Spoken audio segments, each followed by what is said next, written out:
انبیاء کو بھی اجل آنی ہے، مگر ایسی کہ فقط آنی ہے۔ الحمدللہ رب العالمین والصلاة والسلام علی سید المرسلین، اما بعد فاعوذ باللہ من الشیطان الرجیم، بسم اللہ الرحمن الرحیم۔ الصلاة والسلام علیک یا رسول اللہ وعلی آلک واصحابک یا حبیب اللہ۔ الصلاة والسلام علیک یا نبی اللہ وعلی آلک واصحابک یا نور اللہ۔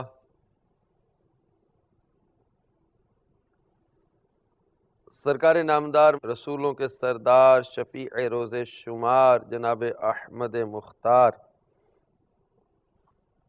صلی اللہ تعالی علیہ وآلہ وسلم کا فرمان عالی شان: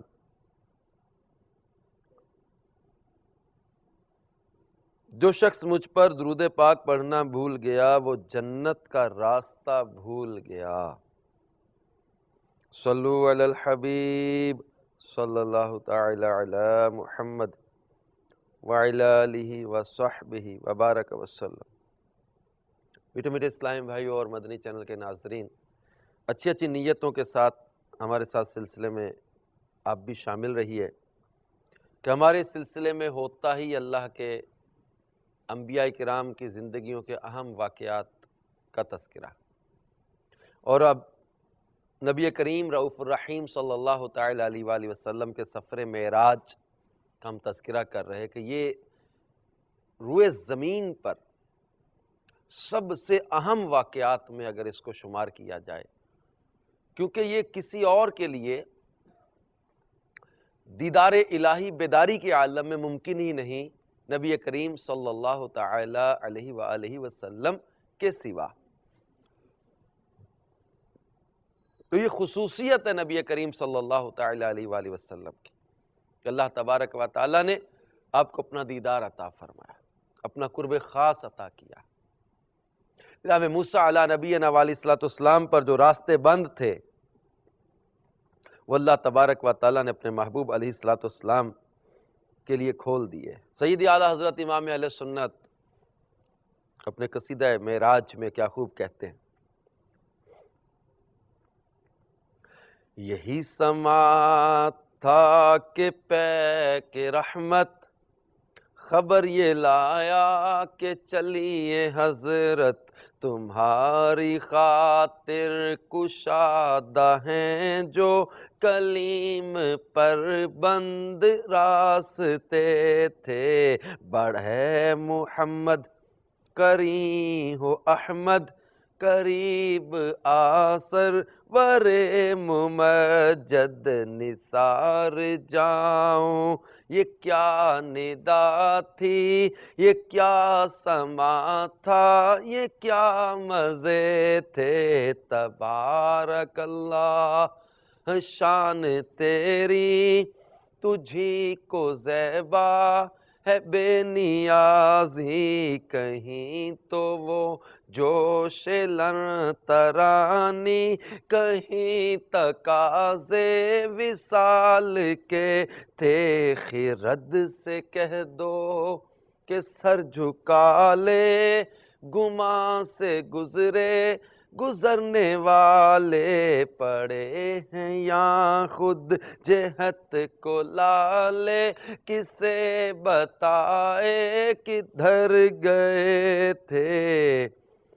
اور اٹھے جو کسرے دنا کے پردے، کوئی خبر دے تو کیا خبر دے، وہاں تو جا ہی نہیں دوئی کی، نہ کہہ کے وہ بھی نہ تھے ارے تھے۔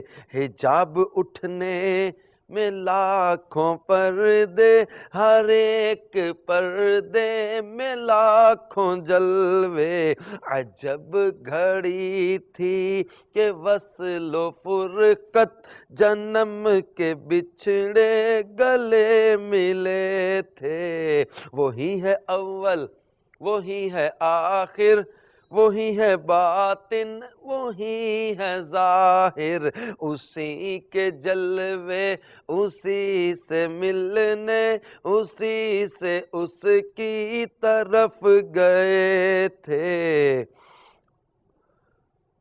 خدا کی قدرت کہ چاند حق کے کروڑوں منزل میں جلوہ کر کے، ابھی نہ تاروں کی چھاؤں بدلی کہ نور کے تڑکے آ لیے تھے، نبی رحمت شفیع امت، رضا پہ للہ ہو عنایت، اسے بھی ان خلعتوں سے حصہ جو خاص رحمت کے وہاں بٹے تھے، وہ سرور کشور رسالت جو عرش پر جلوہ گر ہوئے تھے، نئے نرالے طرب کے سامان عرب کے مہمان کے لیے تھے۔ صلو علی الحبیب صلی اللہ تعالی علی محمد وعلی آلہ وصحبہ وبارک وسلم۔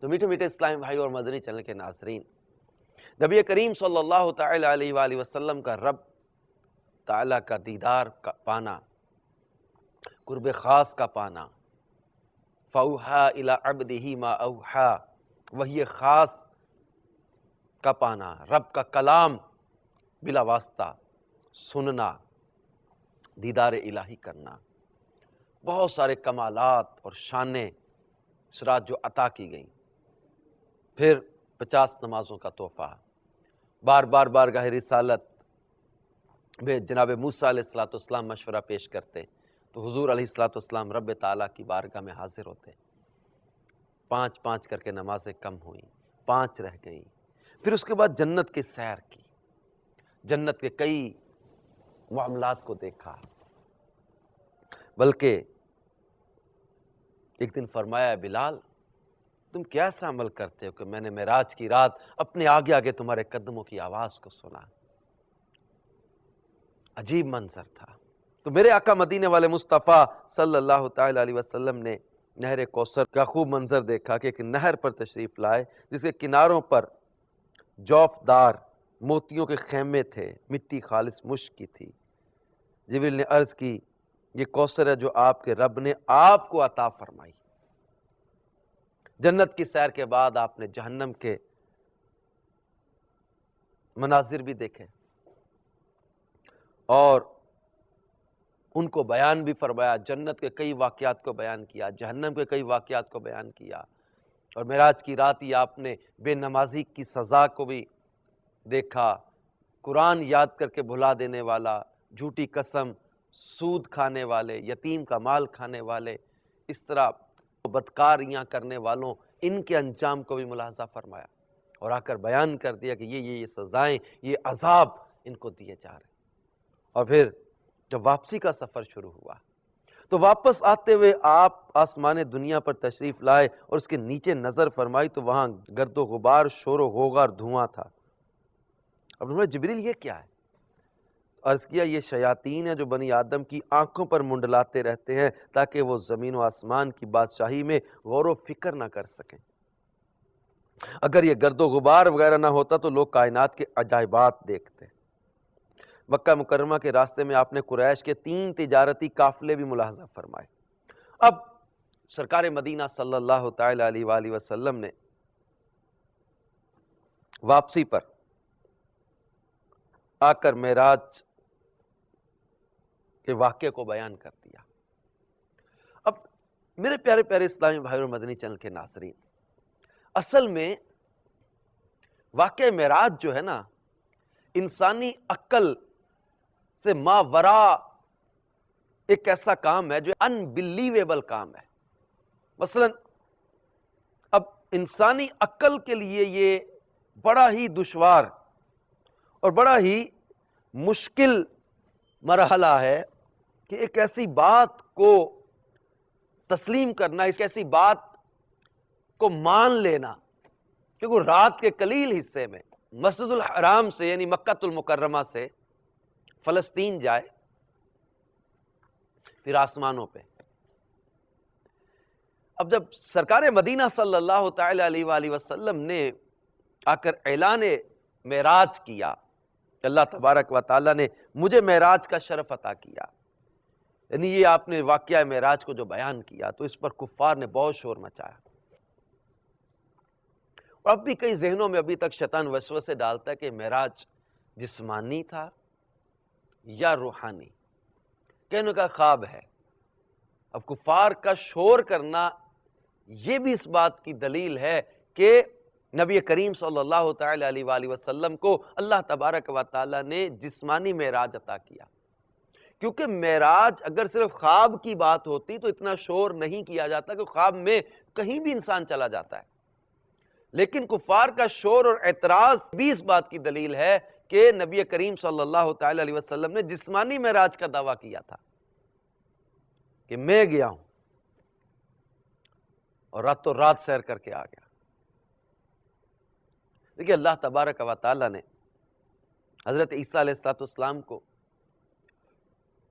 بھی معجزات عطا کیے، حضرت موسیٰ علیہ السلام کو بھی معجزات عطا کیے، حضرت ابراہیم علیہ السلام کو یا نار کونی بردا وسلاما علی ابراہیم کے ساتھ آگ کو گلزار بنا کے معجزہ عطا کیا، حضرت یوسف علیہ السلام کو خوابوں کی تعبیر کا علم سکھایا، حضرت یعقوب علیہ نبینا علیہ السلام کے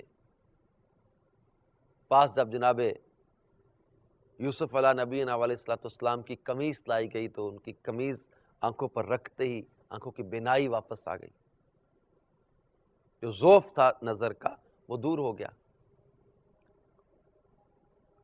الغرض حضرت داؤد علیہ السلام کے ہاتھ میں لوہے کو موم بنا دیا، حضرت یونس علیہ نبینا علیہ السلام کو مچھلی کے پیٹ میں زندہ رکھا، حضرت آدم علیہ السلام کو وعلم آدم الاسماء ناموں کا علم سکھا دیا. الغرض کسی نبی کو ایک معجزہ عطا کیا، کسی کو 2 معجزے عطا کیے، کسی کو 3 معجزے عطا کیے، کسی کو 4 معجزے عطا کیے.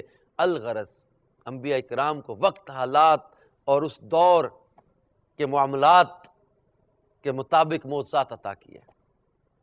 حضرت صالح علیہ السلام کو اونٹنی کا معجزہ عطا کیا، لیکن جب باری آمنہ کے لال کی آئی تو یہاں 1 معجزہ نہیں، 2 معجزے نہیں، 3 معجزے نہیں، 4 معجزے نہیں. فرمایا یا ایھا الناس قد جاءکم برہان من ربکم وانزلنا الیکم نورا مبینا.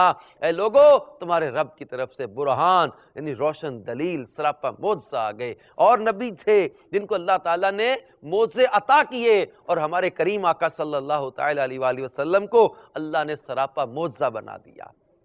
ان کو سر کے بال مبارک سے لے کر پاؤں کے ناخن مبارک تک سراپا معجزہ بنا ہے. اور انہی معجزوں میں سے معراج بھی ایک عظیم الشان معجزہ ہے.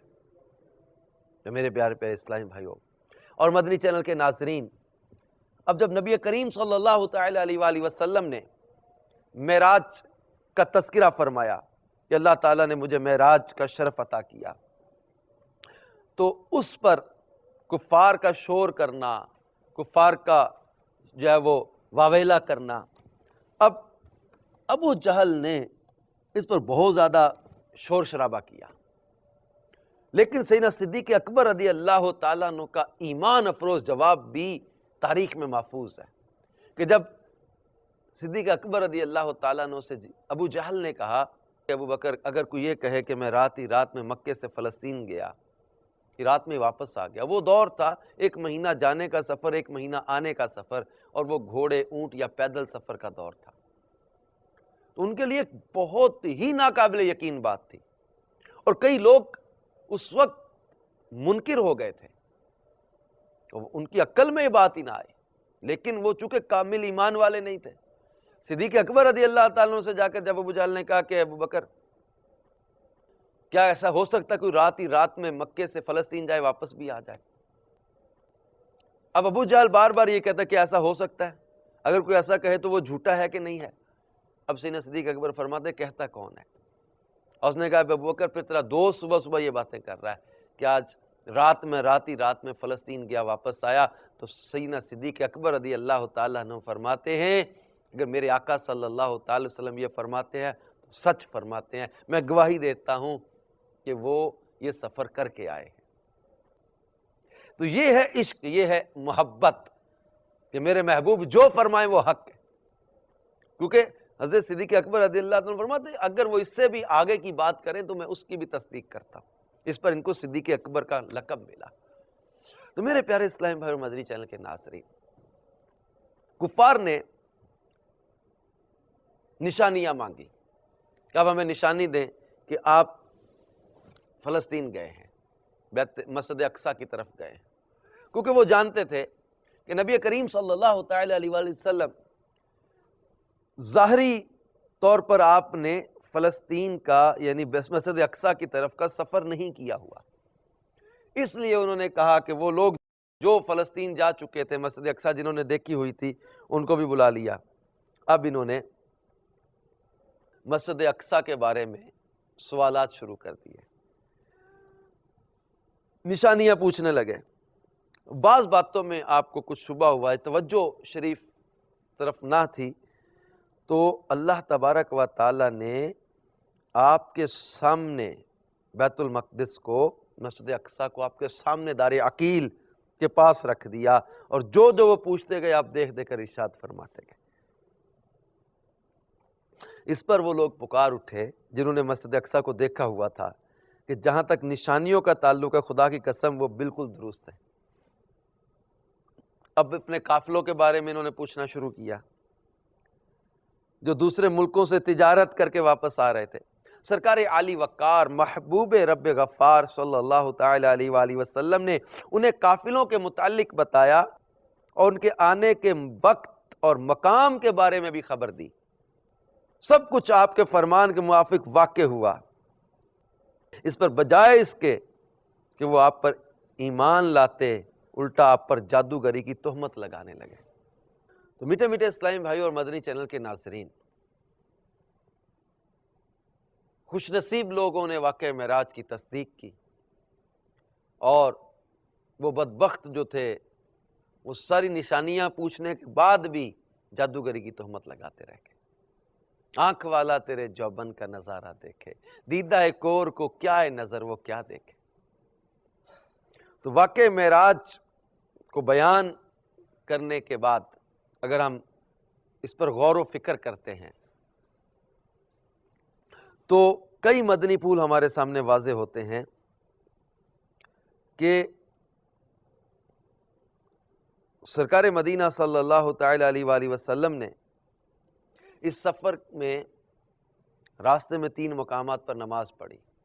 تو اس سے پتہ چلا کہ متبرک مقامات پر نماز ادا کرنا، جس کو مفتی احمد یار خان نعیمی رحمۃ اللہ علیہ فرماتے ہیں جس چیز کو صالحین سے نسبت ہو جائے وہ چیز عظمت والی بن جاتی ہے. اس سے تبرکات صالحین سے برکت لینے کا ثبوت بھی ملتا ہے. پھر اسی مبارک سفر میں حضرت موسیٰ علیہ السلام کو اپنی قبر میں نماز پڑھتے ہوئے ملاحظہ فرمایا، اور یہ صحیح مسلم میں حدیث پاک ہے کہ جناب موسیٰ علیہ السلام کو قبر میں کھڑے نماز پڑھتے دیکھا. اور مدنی چینل کے ناظرین یہاں ایک اور بھی بات ہے کہ جناب موسیٰ علیہ السلام کی قبر پر سے گزرے، وہاں نماز پڑھ رہے.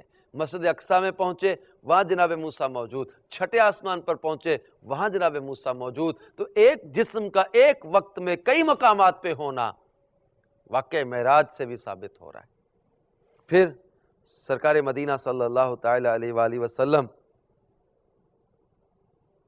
اللہ تعالیٰ جل جلالہ کی عطا سے اس مقام پر پہنچے کہ تمام انبیاء کی امامت فرمائی، اور سرکار نامدار مدینے کے تاجدار صلی اللہ تعالی علیہ وآلہ وسلم کے واقعہ معراج سے یہ بھی پتہ چلتا ہے کہ آپ کو بارگاہ الہی میں ایسی باریابی حاصل ہے کہ بار بار حاضر ہو سکتے ہیں. کہ حضرت موسیٰ علیہ السلام کی نمازوں میں کمی کے سلسلے میں عرض و معروض سن کر وہیں سے دعا نہ کر دی بلکہ بار بار حضرت موسیٰ اور رب تعالیٰ کے درمیان آتے جاتے رہے. اور یہ بھی منقول ہے کہ جناب موسیٰ علیہ السلام نے جب پہاڑ پر جو تجلی پڑی تھی، اس پہاڑ کی چمک کو جو برداشت نہ کر سکے وہ بے ہوش ہو گئے، لیکن جب ہوش میں آئے تو آپ کی نظر اتنی تیز ہو گئی تھی کہ 30 یا 56 میل کے فاصلے سے سخت اندھیری رات میں چیونٹی کو دیکھ لیا کرتے تھے۔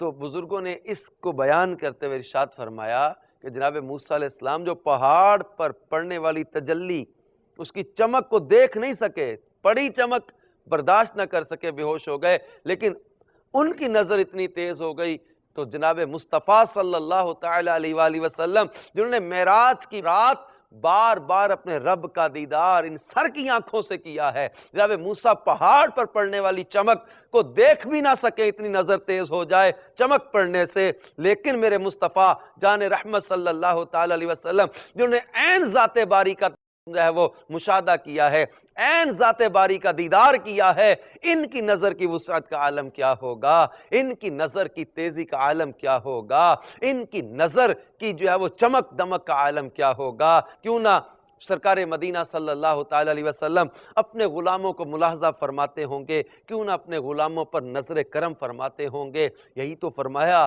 کہ انی ارا ما لا ترون واسمع ما لا تسمعون، فرمایا جو میں دیکھ لیتا ہوں تم نہیں دیکھ سکتے، جو میں سن لیتا ہوں تم نہیں سنتے۔ تو سرکار مدینہ راحت قلب و سینہ صلی اللہ تعالیٰ علیہ وآلہ وسلم کو معراج کا معجزہ عطا کر کے اللہ تبارک و تعالیٰ نے بے شمار خصوصیات اور کمالات عطا فرمائے، اور سرکار مدینہ صلی اللہ تعالیٰ علیہ وآلہ وسلم کو اللہ تبارک و تعالیٰ نے جو معراج کا شرف عطا کیا، اس میں ایک اور بات بھی ہے کہ اس میں اللہ تبارک و تعالیٰ نے اپنے محبوب کریم صلی اللہ تعالیٰ علیہ وآلہ وسلم کی عظمت کو بیان کیا ہے، کہ خصوصیات ہیں نا سرکار صلی اللہ تعالیٰ علیہ وسلم کی، ان میں معراج بھی ایک خصوصیت ہے۔ صدر الافاضل حضرت علامہ سید نعیم الدین مراد آبادی رحمۃ اللہ تعالیٰ علیہ فرماتے ہیں 27ویں رجب کو معراج ہوئی، مکہ مکرمہ سے حضور پر نور صلی اللہ تعالیٰ علیہ وسلم کا بیت المقدس تک شب کے چھوٹے حصہ میں تشریف لے جانا نص قرآنی سے ثابت ہے، اس کا انکار کرنے والا کافر، اور آسمانوں کی سیر اور منازل قرب میں پہنچنا احادیث صحیحہ معتمدہ مشہورہ سے ثابت ہے جو حد تواتر تک پہنچ گئی ہیں، اس کا منکر گمراہ ہے۔ عروج یا اعراج یعنی سرکار نامدار صلی اللہ تعالیٰ علیہ وسلم کے سر کی آنکھوں سے دیدار الہی کرنے اور فوق العرش عرش سے اوپر جانے کا انکار کرنے والا خاطی یعنی خطا کار ہے۔ اور نبی کریم صلی اللہ تعالیٰ علیہ وآلہ وسلم کو جو اللہ تعالیٰ نے معراج کا شرف عطا کیا، اس میں بے شمار حکمتیں، اور اگرچہ ہماری عقلیں اسے سمجھنے سے قاصر ہیں۔ مفتی احمد یار خان نعیمی رحمۃ اللہ نے چند حکمتوں کا ذکر کیا، بے شمار حکمتیں، یہ تو معراج کروانے والا جانے یا کرنے والے جانے، سی معراج ایک راز محبتاں دا نہیں سی کسے دی سمجھ وچ آن والا، لا مکانچ کی گلاں ہوئیاں، جانے جان والا یا لے جان والا۔ اب مفتی احمد یار خان نعیمی رحمۃ اللہ علیہ فرماتے تمام معجزات اور درجات جو انبیاء کو علیحدہ علیحدہ عطا فرمائے گئے وہ تمام بلکہ ان سے بڑھ کر حضور صلی اللہ تعالیٰ علیہ وسلم کو عطا ہوئے۔ اس کی بہت سی مثالیں، جناب موسیٰ علیہ السلام کو کوہ طور پر رب سے کلام کا شرف ملا، حضرت عیسیٰ چوتھے آسمان پر بلائے گئے، حضرت ادریس جنت میں بلائے گئے، تو حضور کو معراج دی گئی جس میں اللہ سے کلام بھی ہوا، آسمان کی سیر بھی ہوئی، جنت و دوزخ کا معائنہ بھی ہوا، غرض کہ وہ سارے مراتب ایک معراج میں طے کرا دیے گئے۔ تمام پیغمبروں نے اللہ عز و جل کی اور جنت و دوزخ کی گواہیاں دیں اور اپنی اپنی امتوں سے پڑھوایا کہ اشہد ان لا الہ الا اللہ، مگر ان حضرات میں سے کسی کی گواہی دیکھی ہوئی نہ تھی، سنی ہوئی تھی، اور گواہی کی انتہا دیکھنے پر ہوتی ہے، تو ضرورت تھی کہ اس جماعت پاک انبیاء میں کوئی ہستی وہ بھی ہو کہ تمام چیزوں کو دیکھ کر گواہی دے، اس کی گواہی پر شہادت کی تکمیل ہو جائے۔ یہ شہادت کی تکمیل حضور صلی اللہ تعالی علیہ وآلہ وسلم کی ذات پر ہوئی۔ اللہ تبارک و تعالی نے سورہ توبہ کی آیت نمبر 111 میں فرمایا، ان اللہ اشترى من المؤمنین انفسهم واموالهم بان لهم الجنہ، یعنی اللہ عز و جل نے مسلمانوں کی جان و مال خرید لیے جنت کے بدلے میں۔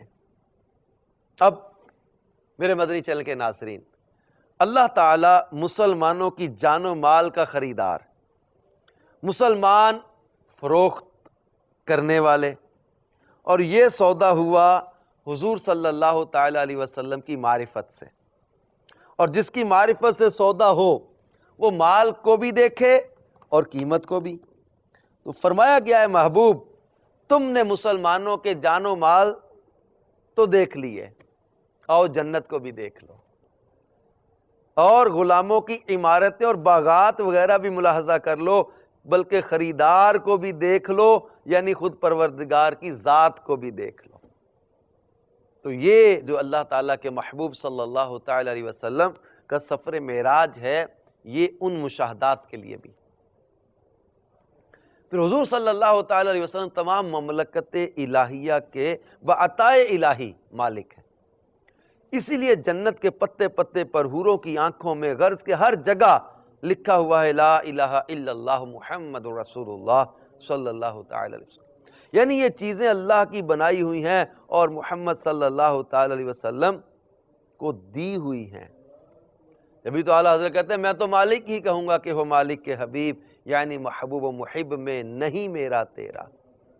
تو مرضی الہی یہ تھی کہ مالک کو اس کی ملکیت دکھا دی جائے، مرضی الہی یہ تھی کہ مالک کو اس کی ملکیت دکھا دی جائے۔ اور بھی بے شمار حکمتیں اور برکتیں تھیں معراج کے سفر کی، تو اللہ تبارک و تعالی ہمیں سفر معراج کی برکتیں عطا فرمائے۔ صلو علی الحبیب صلی اللہ تعالی علیہ وسلم۔ تو میٹھے میٹھے اسلامی بھائی اور مدنی چینل کے ناظرین، معراج شریف کے اس سفر میں بے شمار حکمتیں، بے شمار اس کے راز ہیں، مگر ہمارے لیے اتنا ہی ہے کہ ہم معراج شریف کے حوالے سے نبی کریم صلی اللہ تعالی علیہ وآلہ وسلم نے جو ارشاد فرمایا، جو حدیث مبارکہ میں ذکر کیا، جو قرآن پاک میں اللہ تبارک و تعالی نے فرمایا، ان پر اپنے آقا مدینے والے مصطفیٰ صلی اللہ تعالی علیہ وسلم کی شان و عظمت کے ان واقعات پر غور و فکر کریں، اور مزید اپنے دل میں ان کا ادب، ان کا احترام، ان کی تعظیم بڑھائیں، کیونکہ جتنا ادب ہوگا، جتنی محبت ہوگی، جتنا ان کی تعظیم کریں گے، اتنی برکتیں پائیں گے۔ اور پھر سفر معراج کے حوالے سے جیسے میں نے ذکر کیا کہ جنت اور جہنم کے آپ نے کئی مناظر بھی دیکھے، اس میں جنت میں آپ فرماتے کہ میں نے ایک شخص کو دیکھا کہ جو عرش کے نور میں چھپا ہوا تھا۔ آپ نے فرمایا یہ کون ہے؟ کیا کوئی فرشتہ ہے؟ کہا گیا نہیں۔ فرمایا کوئی نبی ہے؟ کہا گیا نہیں۔ پھر پوچھا یہ کون ہے؟ بتایا گیا یہ وہ شخص ہے کہ دنیا میں اس کی زبان ذکر الہی سے تر رہتی تھی، اس کا دل مسجدوں میں لگا رہتا تھا، اور یہ کبھی اپنے والدین کو برا کہے جانے یا ان کی بے عزتی کی جانے کا سبب نہیں بنا۔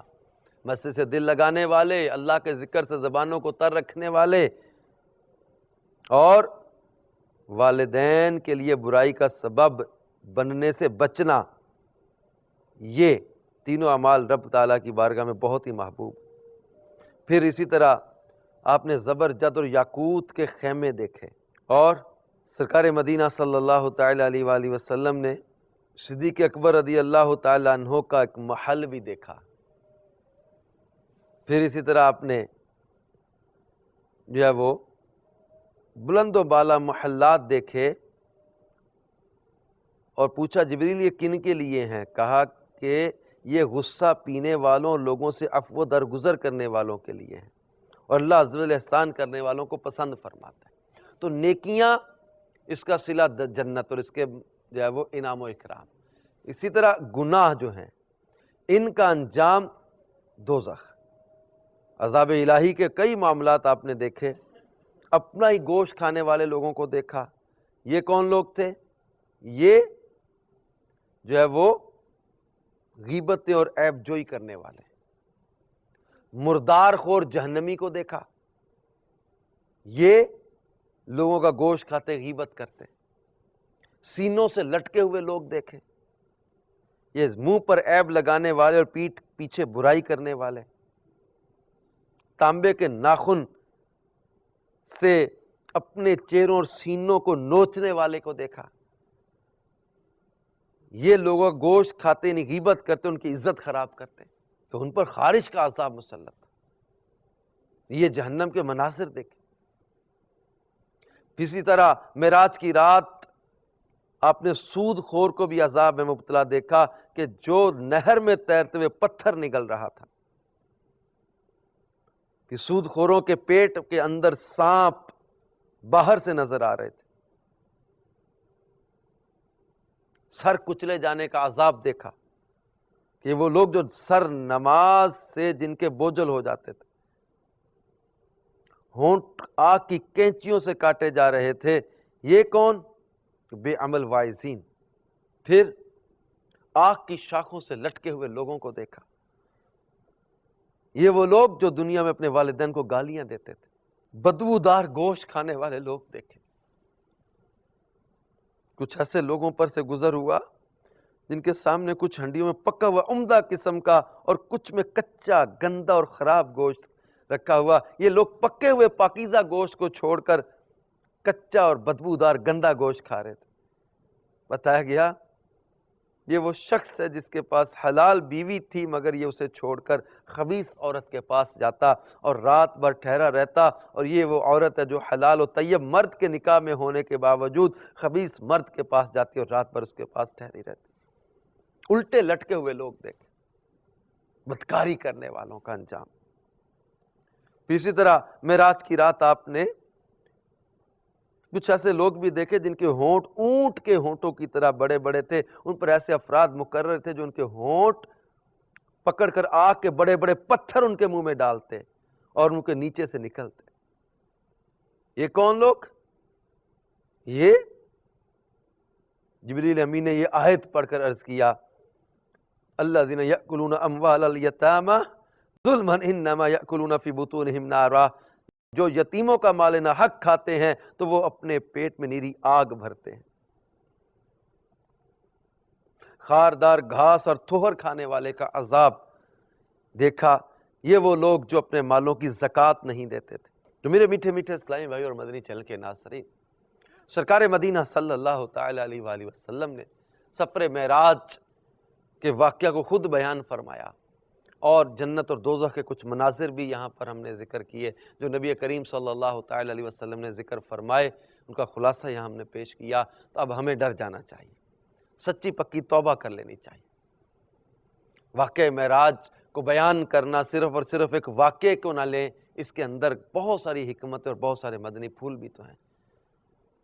اور پھر دوزخ کے جو مناظر دیکھے، جن گناہوں کا یہاں بالخصوص تذکرہ ہوا، یہ عذاب دیکھا، یہ مبتلا، یہ دکھانے کا اور بیان کرنے کا یہ مقصد یہی کہ ہم ان باتوں سے بچیں، ان گناہوں سے بچیں، سود سے بچیں، بدکاری سے بچیں، غیبت سے بچیں، چغلی سے بچیں، حرام سے بچیں، یتیم کا مال کھانے سے بچیں، اپنے مال کی پوری زکوٰۃ ادا کریں، نماز وقت پر خشوع و خضوع سے ادا کریں، اور یہ نیکیاں کمانے، نیکی کی عادت اپنانے کے لیے دعوت اسلامی کے مدنی ماحول سے وابستہ رہیے۔ انشاءاللہ عز و جل اس مدنی ماحول کی برکت سے نہ صرف گناہوں سے بچنے، ایمان کی حفاظت کے لیے کڑنے، ایمان کی حفاظت کے لیے کوشش کرنے، اور اس کے تحفظ کے لیے جو ہے وہ اعمال و وظائف کرنے، اور پیارے آقا مدینے والے مصطفیٰ صلی اللہ تعالیٰ علیہ وآلہ وسلم کی سنتوں کو اپنانے کا جذبہ ملے گا۔ دعوت اسلامی کے مدنی ماحول سے وابستہ رہیے، مدنی چینل دیکھتے رہیے، مدنی قافلوں میں سفر اختیار کیجئے، جس سے ایمان کی حفاظت کا ذہن ملے گا، گناہوں سے بچنے کا ذہن ملے گا، مدنی انعامات پر عمل کرتے رہیے۔ یہ بہترین انداز ہے اپنے اعمال کا جائزہ لینے کا، اپنا محاسبہ کرنے کا، جسے ہم فکر مدینہ کہتے ہیں، سیلف اکاؤنٹیبلٹی، اپنا خود محاسبہ کرنا کہ میں کیا کیا کر رہا ہوں، مجھے کیا کیا کرنا ہے، میں کن باتوں سے مجھے بچنا چاہیے، مجھے کن کاموں کی طرف توجہ کرنی چاہیے۔ اللہ تعالی ہم سب کو اسی مدنی ماحول میں استقامت و اخلاص عطا فرمائے، آمین بجاہ النبی الامین صلی اللہ تعالی علیہ وآلہ وسلم۔ انبیاء کو بھی اجل آنی ہے، مگر ایسی کہ فقط